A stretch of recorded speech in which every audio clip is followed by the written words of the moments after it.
नमस्कार। महापुरुषों का कहना है कि कविता हमें बेहतर इंसान बनने में सहायता करती है। इसलिए ये जरूरी लगता है कि कविता सब तक पहुंचे, सब कविता को जानें और समझें। विशेष रूप से हमारी युवा होती पीढ़ी अर्थात किशोर बच्चे कविता से निकटता बनाएं तो एक बेहतर समाज के निर्माण में उनकी भूमिका सार्थक हो सकती है। किंतु ऐसा तभी संभव है जब हम ये जान लें कि कविता है क्या। कविता का एक छोर जहां कल्पना को आकाश की ऊंचाइयों तक ले जाने की क्षमता रखता है, वहीं जीवन का यथार्थ कविता को धरातल पर लाकर खड़ा कर देता है। यही अंतर्विरोध ही कविता का जनक है। कविता का भाव जगत छात्रों के लिए हमेशा से जिज्ञासा का कारण बनता रहा है।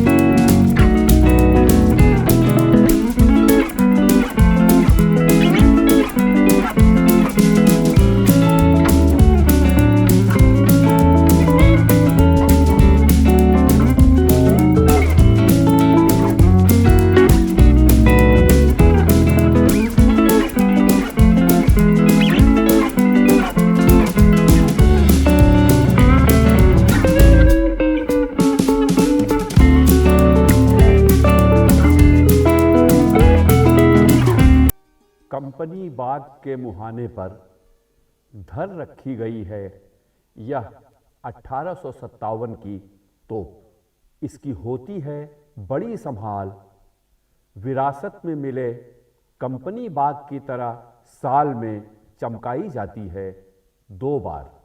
सुबह शाम कंपनी बाग में आते हैं बहुत से सैलानी। उन्हें बताती है यह तोप कि मैं बड़ी जबर उड़ा दिए थे मैंने अच्छे अच्छे सूरमाओं के धज्जे अपने ज़माने में। अब तो बहरहाल छोटे लड़कों की घुड़सवारी से अगर यह फारिग हो तो उसके ऊपर बैठकर चिड़ियां ही अक्सर करती हैं गपशप। कभी कभी शैतानी में वे इसके भीतर भी घुस जाती हैं, खासकर गौरैये। वे बताती हैं कि दरअसल कितनी भी बड़ी हो तोप, एक दिन तो होना ही है उसका मुंह बंद। साथियों, अभी आपने सुना कविता पाठ। अब हम कविता से जुड़े हुए महत्वपूर्ण बिंदुओं पर चर्चा करेंगे। चर्चा के लिए हमारे बीच उपस्थित हैं डॉक्टर अजय तिवारी। डॉक्टर अजय तिवारी दिल्ली विश्वविद्यालय के हिंदी विभाग में लंबे अरसे से हिंदी अध्ययन अध्यापन करते रहे हैं। भाषा, साहित्य और आलोचना के मूर्धन्य विद्वान हैं। उनसे बातचीत कर रहे हैं डॉक्टर हरिमोहन शर्मा। डॉक्टर शर्मा दिल्ली विश्वविद्यालय के हिंदी विभाग के पूर्व अध्यक्ष रहे हैं। भाषा, साहित्य और शिक्षण में उनका विशिष्ट योगदान है। आइए देखते हैं उनकी बातचीत। नमस्कार साथियों, आज हम समकालीन कविता के महत्वपूर्ण हस्ताक्षर वीरेन डंगवाल और उनकी कविता तोप पर परिचर्चा कर रहे हैं। वीरेन डंगवाल जनसाधारण के कवि हैं और जनसाधारण से जुड़ी हुई चीज़ों पर वे सहज ही कविता कर जाते हैं। उनकी इस कविता पर परिचर्चा कर रहे हैं हमारे साथ डॉक्टर अजय तिवारी। डॉक्टर तिवारी, आपका इस कार्यक्रम में बहुत बहुत स्वागत है। नमस्कार। नमस्कार डॉक्टर साहब। डॉक्टर तिवारी, बहुत अच्छा होगा कि हम इस कविता पर चर्चा करें। उससे पहले वीरेन डंगवाल का संक्षिप्त परिचय यदि आप हमारे छात्रों के लिए, विद्यार्थियों के लिए दे दें तो बहुत अच्छा रहेगा, कविता समझने में मदद मिलेगी। जी डॉक्टर साहब। वीरेन डंगवाल उत्तराखंड के रहने वाले थे जी, और उनका जन्म आज़ादी मिलने के ठीक 10 दिन पहले हुआ था। अच्छा। तो उन्होंने वास्तव में आज़ाद हवा में सांस ली। क्या बात और उस विकास के साथ उनकी चेतना का विकास हुआ और उसी के अनुरूप उनकी कविता के स्वरूप का भी विकास हुआ। अच्छा। तो बदलते हुए भारत को एक युवा देख रहा है और उसके साथ उसकी चेतना का विकास हो रहा है, ये उनकी कविता के स्वभाव में झलकता है हमें। अच्छा। जैसे आपने कहा कि वो जनसाधारण के कवि थे, जी। तो जनसाधारण के कवि थे इसीलिए कि स्वाधीनता आंदोलन जनसाधारण के बल पर चला था और उसके बाद जनसाधारण की अपेक्षाएं थी और जीवन जिस तरह बदल रहा था उसको वो देख रहे थे। वे पेशे से अध्यापक थे और उसके बाद उन्होंने पत्रकारिता का काम भी साथ में अपनाया। पहले इलाहाबाद में रहते थे। अच्छा। इलाहाबाद के बाद फिर वो बरेली आ गए और अंतिम समय तक बरेली में रहे और बरेली में वो समाज का अभिन्न अंग बन गए थे। अच्छा। इलाहाबाद में तो वो बहुत रमे हुए थे और जिस कविता पर बात करने जा रहे वो हैं इलाहाबाद से संबंधित, वो इलाहाबाद से ही संबंधित है। जी जी। लेकिन उनका बरेली का जीवन इस मायने में अद्भुत है कि बरेली में गैर साहित्यिक बिल्कुल साधारण लोग भी उनसे जुड़े हुए थे और हजारों लोग थे जो वीरेन जी से सहायता लेते थे। अच्छा। वीरेन जी उनकी मदद करते थे। लेकिन वीरेन जी को कभी ये बोध नहीं होता था कि मैं कोई बड़ा काम कर रहा हूँ। वो इतने सहज भाव से जी, तो जी, एक मनुष्य के रूप में वीरेन जी बहुत अद्भुत थे और इसीलिए गैर साहित्यिक लोगों में भी बड़े लोकप्रिय थे, पत्रकारों में बड़े लोकप्रिय थे वीरेन जी। जी, जी, जी। उनको साहित्य अकादमी पुरस्कार भी मिला और बाकी पुरस्कार तो मिले ही। जी, जी, जी। तो इस तरह से वीरेन जी को अपनी कविता के लिए जीवन में प्रतिष्ठित मंचों का भी की भी स्वीकार्यता मिली और साथ साथ समाज की स्वीकार्यता भी मिली। क्या बात, बड़ी बात है ये। डॉक्टर साहब आपने बहुत अच्छा परिचय दिया। अब इस तोप नामक कविता का अर्थ और थोड़ी व्याख्या अगर कर दें तो बेहतर रहेगा। हाँ डॉक्टर साहब, अभी जैसा हम लोग बात कर रहे थे कि ये कविता इलाहाबाद से संबंधित है। जी। इलाहाबाद में एक बहुत बड़ा बाग है, कंपनी बाग नाम है उसका। अच्छा। तो जैसे ये कंपनी बाग ईस्ट इंडिया कंपनी आई थी जी। तो उन लोगों ने कंपनी बाग बना, मैंने बाग बनाया था जिसको उन्हीं के नाम पे कंपनी बाग कहा जाने लगा।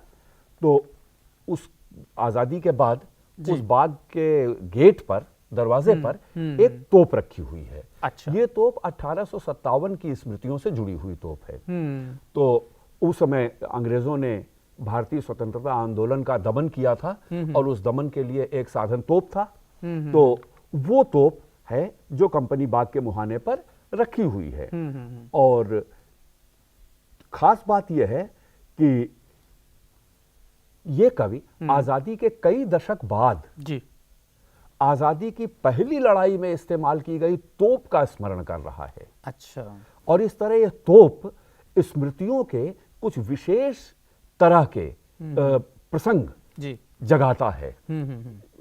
अद्भुत प्रतीक बन जाता है ये तोप। जो पहली लड़ाई 1857 की लड़ाई, आजादी की पहली लड़ाई थी। जी। तो और अभी 47 की आजादी के कई दशक के बाद हाँ। वो कवि जी उस तोप को याद कर रहा है जी। जिसने पहली आजादी की लड़ाई का दमन किया था। क्या उस बात तोप है। को याद कर रहा है। इसलिए इस स्मृति के साथ जी। बहुत से प्रसंग जुड़ जाते हैं। हाँ। अब आप देखें, इसलिए जी। तोप का वर्णन बहुत अधिक नहीं है, लेकिन थोड़े में ही वो बहुत सारे संकेत कर देता है। जी जी। कंपनी बाग के मुहाने पर धर रखी गई है यह 1857 की तोप। इसकी होती है बड़ी संभाल। अब धरोहर है जी। इसलिए संभाल होती है। जी। विरासत में मिले कंपनी बाग की तरह साल में चमकाई जाती है 2 बार। जी। अब 2 बार का मतलब ही हुआ कि आजादी से संबंधित जो 2 अवसर आते हैं उन 2 अवसरों पर ये चमकाई जाती है, 15 अगस्त और 26 जनवरी। अच्छा। तो ये हुआ। लेकिन आप देखें कि ये 57 की तोप है, तो 57 की तोप रखी गई है कंपनी बाग के मुहाने पर। जी। तो कंपनी बाग अंग्रेजों का बनाया हुआ है, ये तोप भी अंग्रेजों की इस्तेमाल की हुई है। इस तरह वो अंग्रेजों के जुल्म की निशानी है। अच्छा। तोप। अब हमारा संघर्ष और उस संघर्ष का दमन तोप इस प्रतीक को व्यक्त करती है। इसलिए तोप एक प्रतीक भी है, केवल दृश्य नहीं है। तो जब इस तरह का प्रतीक है तो कवि उस सारे संदर्भ को याद करा रहा है इस प्रतीक के माध्यम से। अच्छा। जी। और इस तरह जो विरासत है वो हमें अतीत का ज्ञान कराती है, उससे जोड़ती है। और विरासत हमेशा गौरवपूर्ण ही नहीं होती है, विरासत हमेशा गौरवपूर्ण ही नहीं होती है, वो दुखदाई भी होती है। ये दुखदाई स्मृति है 57 की तोप, वो आतंक का प्रतीक है, केवल गौरव का प्रतीक नहीं है। इस तरह कवि इस एक प्रतीक से देखिए कितने काम लेता है कविता में, और यही कविता की विशेषता है। सुबह शाम कंपनी बाग में आते हैं बहुत से सैलानी, उन्हें बताती है यह तोप कि मैं बड़ी जबर उड़ा दिए थे मैंने अच्छे अच्छे सूरमाओं के धज्जे अपने जमाने में। अब ये जो सूरमा हैं, ये कौन सूरमा हैं? ये वो सूरमा हैं जिन्होंने संघर्ष किया था 57 में। इस तोप ने उनके धज्जे उड़ाए थे, भारतीय सैनिकों के, जो 57 में आजादी के लिए लड़ रहे थे, देश के सैनिक, उनके धज्जे इस तोप ने उड़ाए थे। इसलिए ये तोप स्वाधीनता सेनानियों के दमन का प्रतीक है, दमन की विरासत है। हमारा कवि जब उसको रख रहा है, देखिए बिना किसी क्रोध, बिना किसी उत्तेजना के कवि कितने सूक्ष्म और सांकेतिक ढंग से उस निर्मम दमन का और साथ साथ अपने सूरमाओं का स्मरण भी करता है। तो ये संघर्ष का और दमन का द्योतक है। अब इतिहास की हर चीज विरासत है हमारी, और हम उसको संभाल के रखते हैं। हम दमन के इस प्रतीक को भी संभाल के रखते हैं, क्योंकि इसके जरिए हम अपना संघर्ष भी याद करते हैं, अपनी बहादुरी भी याद करते हैं, और उसका दमन भी याद करते हैं। और नई पीढ़ी को, नई पीढ़ी तक वो पहुंचता है। याद रखते हैं का मतलब है कि हम उसको जीवित रखते हैं, यानी अभी वर्तमान में भी उसको बनाए रखते हैं, नई पीढ़ी को भी उससे परिचित कराते हैं। अब तो बहरहाल छोटे लड़कों की घुड़सवारी से अगर वह फारिग हो तो उसके ऊपर बैठकर चिड़ियां ही अक्सर करती हैं गपशप। कभी कभी शैतानी में वे इसके भीतर भी घुस जाती हैं, खासकर गौरैयें। अब देखें आप कि जो कभी सत्ता के दमन का साधन था और इतने बड़े देशव्यापी संघर्ष का जिसने दमन किया था, वो प्रतीक कैसा हो गया है, वो तोप कैसी हो गई है, अब वो इस्तेमाल में नहीं आती है, अब वो निरर्थक हो गई है। और वो दमन का साधन था वो व्यर्थ हो गया है, और बच्चे खेलते हैं और वो चिड़ियों का आश्रय बन गया है। तो इस तरह यहां बच्चे और चिड़ियां, ये उस तोप के विपरीत दो प्रतीक हैं। अच्छा, तो ये बच्चे उस पर बैठकर खेलते हैं, घुड़सवारी करते हैं, और चिड़ियाएं उस पर गपशप करती हैं, और गौरैया तो उसके मुंह के भीतर भी घुस जाती है, नाल के अंदर जिस नाल से कभी गोले निकलते थे आग से भरे हुए, अब एक गौरैया छोटी सी प्यारी सी और कोमल गौरैया, वो उसके भीतर, निरीह गौरैया, वो उसके भीतर घुस जाती है। तो ये उस तोप के दमनकारी रूप की निरर्थकता है, व्यर्थता है, कवि यहां तक बात को पहुंचाता है। इसके बाद वो अंत में एक टिप्पणी भी कर देता है, हालांकि इतने में वो बात आ जाती है, लेकिन फिर भी कवि उस संदेश को व्यक्त करता है। वे बताती हैं कि दरअसल कितनी भी बड़ी हो तोप, एक दिन तो होना ही है उसका मुंह बंद। क्या बात। तो तोप का मुंह बंद होने का मतलब है, जो तोप गोला उगलती थी अब वो गोला नहीं उगल सकती, तोप का मुंह एक दिन बंद होना है, चाहे वो जितनी बड़ी हो। अब आप देखें कि यहां दो बातों का उल्लेख करना जरूरी है। एक तो ये कि दमन के साधन व्यर्थ हो जाते हैं चाहे जितने ताकतवर हों। दूसरे, सहजता विजयी होती है। जीवन की जो सरलता है, जीवन की स्वाभाविकता है, जीवन की जो कोमलता है, अंत में वही विजयी होती है। इसमें डॉक्टर साहब वो कहती हैं कि वे बताती हैं, अभी मैं आ रहा हूं, वे बताती हैं, इससे ही नहीं बात बनेगी। इसलिए कि ऊपर है तोप बताती है, और यहां है ये जो चिड़ियाएं हैं वे बताती हैं। तो एक तरफ तोप एक संदेश दे रही थी, दूसरी तरफ चिड़िया दूसरा संदेश दे रही है। ये बताती हैं को जो दोहराया है कवि ने, ये इस कवि का की कला है। ऊपर से देखने में कला नहीं दिखाई पड़ती है, लेकिन ये कला है कि एक तोप बता रही थी, एक चिड़िया बता रही है, तो दो बिल्कुल विरोधी बातें दोनों बताते हैं। और कवि का अपना पक्ष क्या है? कवि तोप की बताई हुई बात को स्वीकार नहीं करता, वो चिड़िया की बताई हुई बात को समर्थन देता है, क्योंकि स्वीकार तोप करता है। दमन करती है। तो दमन कर, वो अपने दमन की ताकत बता रही थी और चिड़िया उस दमन की व्यर्थता बता रही है। वो जीवन की सहजता और जीवन की कोमलता की विजय बता रही है। और कवि, और देखिए कवि रचनात्मक होता है, तो जो रचनात्मक प्राणी होगा वो इस विजय पर, जीवन की सहजता कोमलता की इस विजय पर भरोसा करेगा और उसको ही स्वीकार करेगा। डॉक्टर साहब, मेरी एक जिज्ञासा है कि इस कविता में कंपनी बाग में रखी हुई तोप साल में 2 बार चमकाने का क्या संदर्भ है? देखिए, चूंकि उसका आज़ादी के संघर्ष से संबंध रहा है, हाँ, तो 2 बार जो आज़ादी 47 में मिली आज़ादी है, उसके बाद 2 बार आज़ादी से संबंधित प्रसंग आता है। अच्छा, माने स्वाधीनता दिवस और गणतंत्र दिवस। अच्छा, तो 15 अगस्त और 26 जनवरी, हाँ, इन 2 अवसरों पर ये तोप भी चमकाई जाती है और साथ साथ कंपनी बाग भी चमकाया जाता है, और क्योंकि उन अवसरों पर वहां आयोजन होता है। तो ये तोप, अब ये देखिए आपकी जो तोप किसी जमाने में एक जीती जागती ताकत थी और हर समय रोज सफाई होती थी, जिसकी जो रोज इस्तेमाल होती थी, वो अब साल में 2 बार चमकाई जाने वाली चीज बन के रह गई है। और इस तरह कैसे उसकी व्यर्थता बड़े सहज ढंग से और नुमाइश की चीज बन गई है। तो दमन की जो ताकत थी वो आज नुमाइश की निर्जीव चीज बन गई है। तो ये जो कंपनी में रखी गई तोप है, क्या इसका संदर्भ ईस्ट इंडिया कंपनी और ब्रिटिश शासन से सीधे सीधे जोड़ सकते हैं? हाँ, वो तो है ही है, क्योंकि कंपनी बाग भी ईस्ट इंडिया कंपनी का बनाया हुआ बाग था। वो अपने अधिकारियों के घूमने टहलने के लिए उन्होंने सैर, सुबह की शाम की सैर के लिए बनाया था जी। और वो तोप उसके बाद 57 में दमन के काम में आई थी। तो अब बाद में जब अंग्रेज जीते तो उन्होंने उस तोप को वहां निशानी के तौर पर रख दिया। लेकिन हमारी 47 की आजादी के बाद उस तोप का क्या महत्व रह गया? अब वो केवल उसकी याद दिलाने वाला एक प्रतीक बन के रह गया है। ये इसका संदर्भ है। ये डॉक्टर साहब, इस कविता में तोप के साथ साथ बच्चे, चिड़िया, इनका भी इस्तेमाल कवि ने किया है। हाँ डॉक्टर साहब, इनका प्रतीकों का क्या अर्थ होगा इसमें? डॉक्टर साहब देखिए, जैसे तोप जी एक तरफ दमन का प्रतीक है, तो दमन किसका?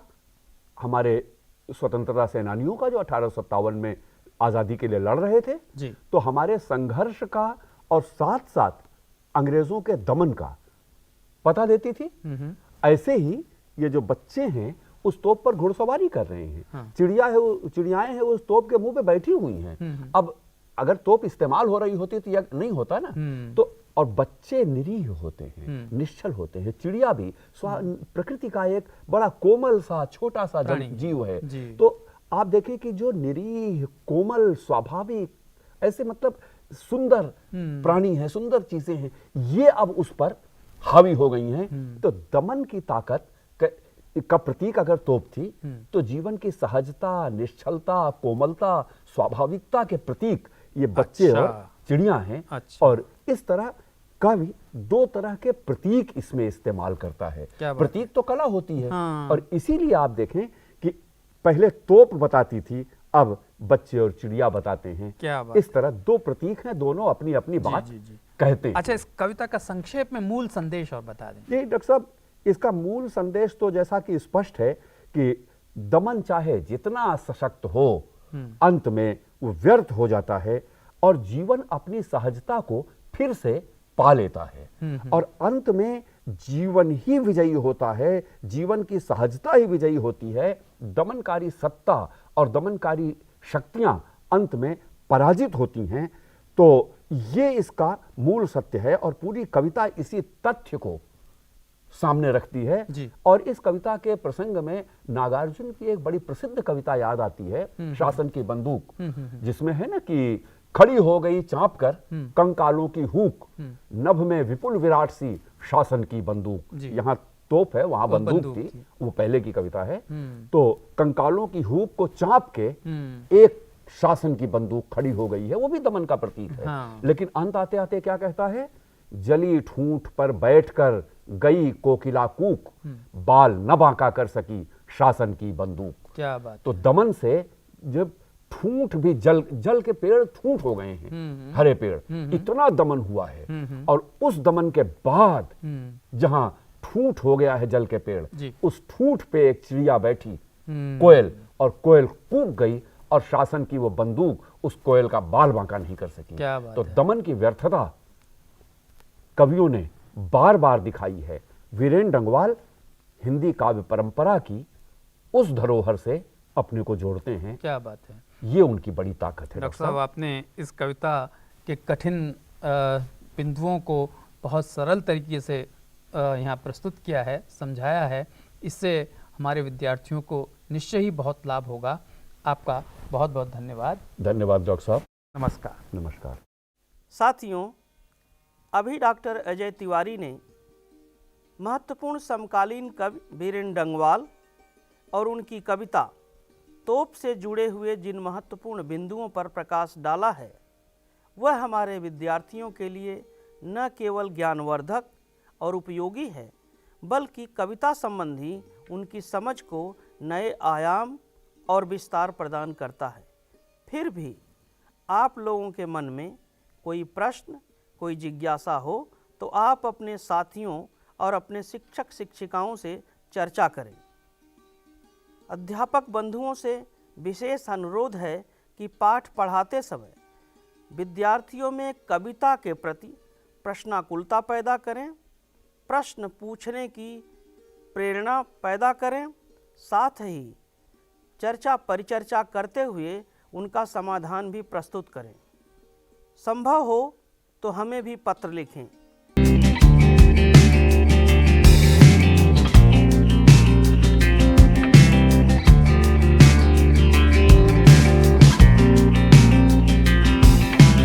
एक 0016।